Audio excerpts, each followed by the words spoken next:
لارشی دیکەی دۆستانەوە ئامادەکاری هەردوو تیپی خولی عێراق یانەی هەولێر و زاخۆ لەسەر یاریگای فرانسۆریری بەیەگەیشتن. لارەکەدا ستافی ڕاهێنەرانی هەردوویانە زۆرترین یاریزانیان تاقی کردەوە و یاریان پێکردو تاوەکو بگەنە پێکهاتەی کۆتایی و دیاریکردنی پێکهاتەی سەرەکی، چونکە خولی عێراق تەنایەک هەفتەی ماوە دەست پێ بکات. یارەکەدا هەولێر باڵادەستی خۆی نواند و بە تاکە گۆڵێک یارەکەی بردەوە کە لە نیوەی دووەم یارەکە سۆڕۆستەم تۆماری کرد بە ئاسیستێکی نایابی وریا کامەران. هەولێر ئەمە دووەم یاری دۆستانەی بوو ئەنجامی بدات. ڕۆژی پێنجشەممەش ڕوبەڕووی نەوتی وەسەد دەبێتەوە و زاخۆش کۆتاییاری دۆستانەی بوو، کۆتایی بە کەمپە مەشقەکەی هێنا.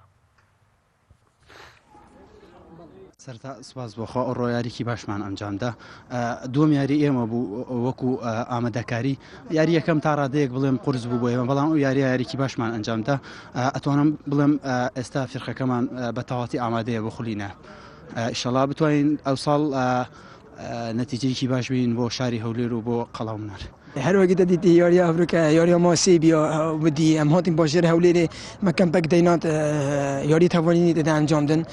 و یارم دو ماهی کی بی ماهی کی کرد خوب برهف کردی. انشالله بشیم آستا که باش پیشکش بکن یانو زاخو ببت جماره باش خولا ممتاز عراق و یاری فرق ما فرق باشه انشالله انسان ما باش سرکتی بنی